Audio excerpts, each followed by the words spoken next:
So action, I think, is a crux of Rory Vaden's book. What galvanizes all of his principles of self-discipline in order to achieve the success that you need to. So here's a question that he poses around action and the pendulum principle. How has the law of diminishing intent shown up in your life? Is there anything in your life that is currently victim to this concept? So Edwin, I'm going to throw this one at you. Yeah. First, thank you for the question. So just to kind of level set everyone, diminishing intent, of course, is the New Year's Eve principle, right? Where on New Year's Day, you've got this goal of going to the gym, and then over time, that new habit that you wanted to form kind of just goes away, and you get back into your old set of routines. I can say that first in my life, identifying that there is this law and that this does happen was sort of the first thing, right? And the thing about it is that you don't necessarily need New Year's Eve or New Year's Day or the start of the new year to start going to the gym, right? So even if I find myself kind of weighing down, I know that I need to sort of just pick this back up. One of the ways I kind of fight against the law of diminishing intent is, of course, knowing that if you time box things, so if you start to form the habit of putting your gym time in a scheduled routine where you actually have it on a calendar, then you're more apt to actually hit that and create that new habit. And so knowing that there are different mechanisms that we can apply in our life in order to generate new habits is really critical and very important. So time boxing things, scheduling things, specifying where you're going to go and when you're going to do it, and telling someone else in order to hold yourself accountable are some different mechanisms that you can skirt around that law of diminishing intent. So it happens to all of us, but knowing that you can restart at any point in time is the most critical factor for me in order to get back on the track, in order to accomplish that goal that I initially set out to accomplish. Simon, curious to hear your thoughts here. Yeah, there are definitely areas in my life that has been affected by this, and one of them is as I get older, health becomes something that I need to focus on, obviously.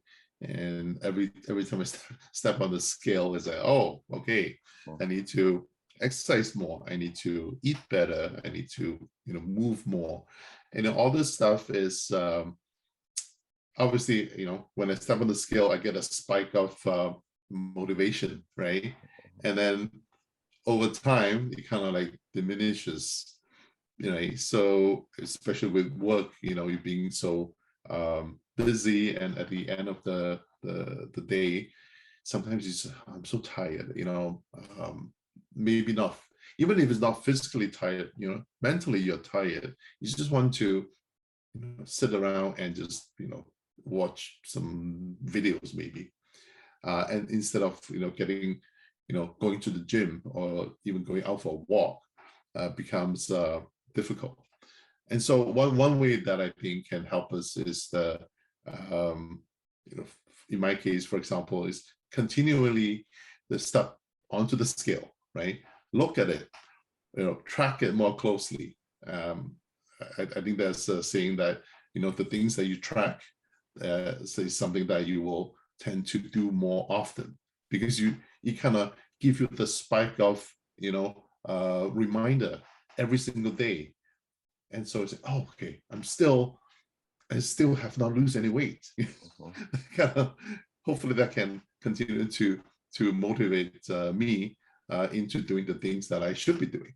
That's why the New Year's resolution doesn't really work, right? Because you set it January 1st and you forget about it. And within a couple of months, you say, okay, you totally have like no idea what you said.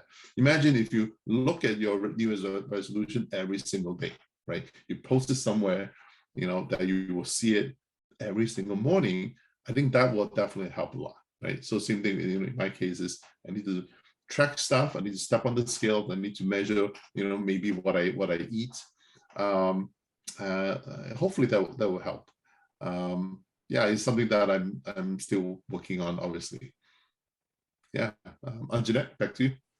Rory Vaden talks about this whole idea of visioneering and making, if you don't have a strong vision, then that is going to create, your lack of having a strong vision will create an obstacle for you to renew that intention every single day of striving for what it is that you want to achieve. So for me, that vision needs to be tactile. It needs to have texture. And this is actually recommended by Rory Vaden, that you start to get very, you add imagination to that vision, and you add dimension to it. So it's not just a thought in your head, that you give it, you're able to feel what it's going to feel like when you achieve what you want to achieve, that you can see it, you can feel it, you can hear it.